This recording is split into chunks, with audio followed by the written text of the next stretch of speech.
গায়রে মাহরামকে কি চিকিৎসার স্বার্থে বা শিক্ষার জন্য ধরা যাবে কিনা, ইসলাম এ নিয়ে কোনো বিধান আছে কিনা? গায়রে মাহরাম যদি হয়, তাকে যদি স্পর্শ করতে হয় চিকিৎসার প্রয়োজনে, তার কল্যাণার্থে, যেহেতু ইন্নামাল আমালু বিন্নিয়াত, সকল কাজের নিয়তটা কি সেটা হলো মূল। আপনি কেন ধরছেন সেটা উদ্দেশ্য, সেটা পরিষ্কার হওয়া চাই। সেটা যদি পরিষ্কার হয় এবং এটার জন্য যদি আপনি একজন পুরুষ হয়ে একজন আপনার নারী রোগীকে টাচ করা ছাড়া কোনো অপশন যদি আপনার কাছে না থাকে, তাহলে সেটা ডেফিনেটলি জায়েজ। কিন্তু যদি অপশন থাকে তাহলে আপনার জন্য জায়েজ হবে না, অপশনে আপনাকে যেতে হবে।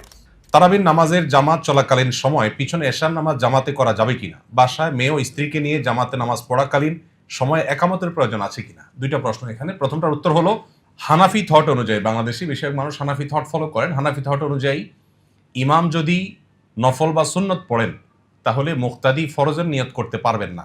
কারণ নবী সাল্লাল্লাহু আলাইহি ওয়াসাল্লাম বলেছেন, আল ইমামু যামিনুন ওয়াল মুক্তাদি ওয়াল মুআযযিনু মু'তামানুন। ইমাম হলেন দায়িত্বশীল। এখন ইমাম যদি সুন্নত নামাজ পড়ে আর মুসল্লি মুক্তাদি যিনি, তিনি যদি ফরজের নিয়ত করেন, তাহলে যিনি সুন্নতের নিয়ত করেছেন তার নামাজটা যে কোনো সময় তিনি চাইলে ভাঙতে পারেন। যদিও ভাঙলে আবার হানাফিরা কাজা করতে হবে, কারণ নফল নামাজ। আর যিনি ফরজ পিছনে এশার নিয়ত করতেছেন, তিনি তো ফরজের নিয়ত করতেছেন।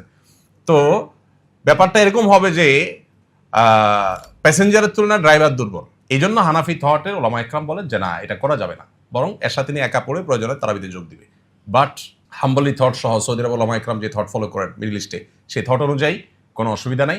এশার নামাজ আপনি একজন তারাবির ইমামের জামাতের পেছনে পড়তে পারেন। 2 রাকাত পড়ে ইমাম সালাম ফিরে ফেলবেন তারাবিতে, আপনি আর 2 রাকাত প্লাস করে এশার নামাজ পড়ে ফেলবেন। তাহলে দুইটা থটের দুইটা মত, এবং এগুলোর কোনোটাকে ভাই হলফ করে এটা রাইট এটা রং এত সহজে কনক্লুশন টেনে ফেলা যায় না। আমরা আজকাল দুর্ভাগ্যজনকভাবে দেখা যায় এটাকে রং রাইট বলে ফেলি।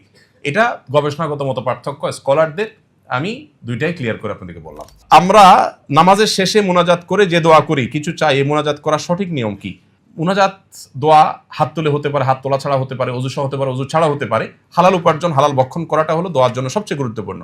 হারাম কিছু যদি না চায়, বান্দা আল্লাহর দোয়া কবুল করেন। দোয়া কবুলের 3টা অপশন আছে। অপশন নম্বর 1, যা চাইলো তা পাইলো। অপশন নম্বর 2, যা চাইলো তার উল্টা অন্য কিছু পাইলো। চাইছে সে আল্লাহর কাছে, আল্লাহ আমার চোখটা চুল কাছে ভালো করে দেন, ওয়ারেস তার শরীরে আরো বড় কোনো অর্গানে আরো কোনো সমস্যা দেখা দিচ্ছে, সে জানে না, আল্লাহ তাআলা এটা না করে তার ওইটা দিয়ে দিয়েছেন। আর 3 নম্বর হলো কিয়ামতের ময়দানে বিনিময় দেওয়া। অনেক দোয়া আছে যেগুলো বিনিময় আল্লাহ দুনিয়াতে না দিয়ে আখিরাতে দিবেন, হাদিসে আছে। এজন্য ইমানদারের দোয়া কখনো বিফলে যায় না। পরিবারের আর্নিং সোর্স সুদের টাকায় জারি থাকে এবং আমার পড়াশোনা থাকা খাওয়া বাবদ খরচ পরিমাণ বহন করে, আমার জন্য বিধান কি হবে? আপনি যদি অপ্রাপ্ত বয়স্ক হন তাহলে তো আপনার কোনো অসুবিধা নেই, নারী হলে কোনো অসুবিধা নেই, আপনি তার উপর ডিপেন্ডেন্ট, যতটুকু দরকার ততটুকু আপনি নিতে পারবেন। কিন্তু যদি আপনি প্রাপ্তবয়স্ক হন, আপনার নিজের উপার্জন করা উচিত, এবং উপার্জন করে আপনি হালাল কোনো ওয়ে থেকে নিজের জীবিকা নির্বাহ করা দরকার। দেখুন, একটা আছে দায় আর একটা আছে প্রভাব। এখানে কথা বলার সময় একেবারে নাই আমার হাতে।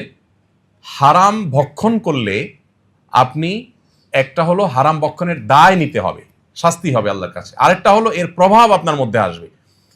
আপনি যদি হারাম খান, আপনার হতে পারে কোনো দায় নাই, কিন্তু প্রভাব নিশ্চিত, প্রভাব আপনি এড়াতে পারবেন না। হারামের প্রভাব কি?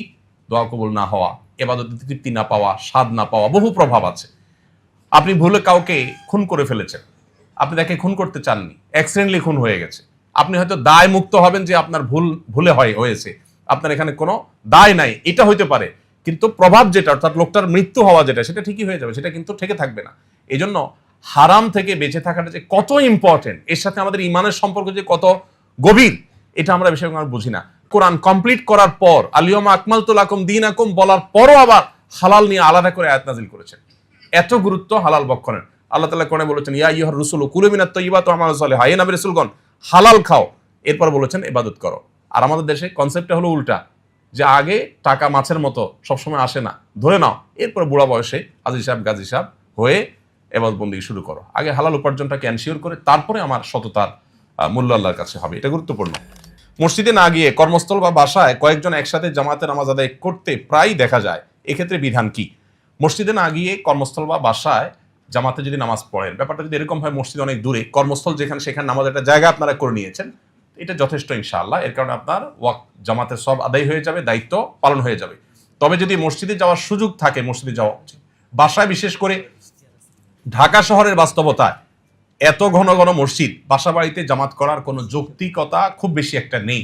হ্যাঁ, কোনো এমন এলাকা যদি কেউ থাকেন যে মসজিদ অনেক দূরে, যাতায়াত করা কঠিন, তাহলে অবশ্যই সেই বাসার বাসিন্দারা জামাতের ব্যবস্থা করতে পারেন। ঢাকা আমি এও জানি মসজিদ থেকে 50 মিটার দূরত্ব, সেখানে বিল্ডিং এর মধ্যে জামাতে নামাজ হচ্ছে, 5 ওয়াক্ত নামাজ হচ্ছে।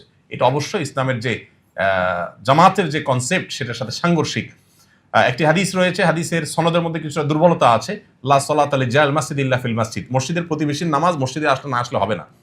ইসলাম চায় যে আমাদের সম্পর্কগুলো অটুট থাকুক। 5 ওয়াক্ত নামাজে 5 বার আমরা একটা মহল্লা মানুষ একত্র হই, জুমার নামাজে কয়েকটা মহল্লা মানুষ একত্র হই, ঈদের নামাজে আরো বড় পরিসরে কয়েকটা মহল্লা মানুষ একত্র হই, আর হজে আরো বড় পরিসরে আমরা একত্র হই। এটা ইসলামিক সমাজ ব্যবস্থার সৌন্দর্য।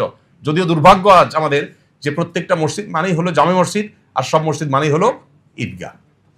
এটা ইসলামের যে মূল কনসেপ্ট সেটার সাথে আসলে সাংঘর্ষিক। আসুন্নাহ ফাউন্ডেশন, উম্মার স্বার্থে সুন্নাহর সাথে।